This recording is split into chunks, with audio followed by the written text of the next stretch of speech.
Sardor tumanidagi 32-sonli maktabdamiz. Kasbiy rivojlanish soati tadbirlarini o'rganish uchun aynan filologiya yo'nalishida. Sharafli va mashaqqatli kasbiy sanatimizda sizlarga sog'lik salomatlik tilayman.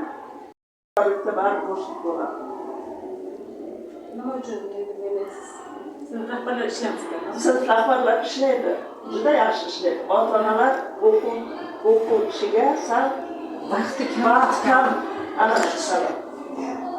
O'quvchilar darsini tayyorlayaptimi yo'q, o'qituvchi vazifa beradi-ku. Ota-ona nazorati kam. Boshqa mana shunda. Boshliq to'ldirish uchun nima qilish kerak? Buncha ota-onalar bilan birgalikda tez ishlab turish kerak yoki ota-onalar bolalarning ustiga ko'proq ishlab turishadi. O'shani yo'q qo'yish uchun nima qilish kerak?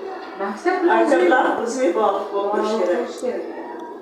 Oila, maktab. O'sha bog'liqlikni mustahkamlash uchun nima qilish kerak? O'qituvchi ishlaymish kerak. Mustahkamlash uchun O'zbekistonda oylik maoshni ko'tarish kerak. Chunki ko'pchilik dadasi pastaga shikayat qilgan, ko'pchilik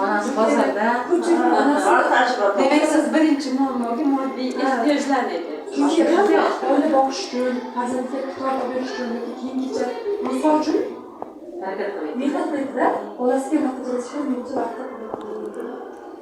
Ish o'rnida ishlaydi. Ko'pchilik dadasi ayasi emas edi-da. Shovqin bo'lib ketgan payti o'quvchilarning diqqatini bir jamlab olish uchun mana shu metodni qo'llaysiz. Bu juda ham tez bajariladi. Sinfda bir tinchlik saqlanib olinadi. Men hozir sizga topshiriq beraman. Nimani aytsam, o'sha narsani ushlab ko'rishingiz kerak bo'ladi. Oxirida kitob deganimda siz misol uchun kitobni o'rniga ruchka qo'yishingiz mumkin, daftarni qo'yishingiz mumkin. O'rtada boshqa hech narsa bo'lmaydi. O'quvchilar shovqin qilgan paytda o'quvchilar kim olamiz, turadi. Demak, diqqat qilamiz.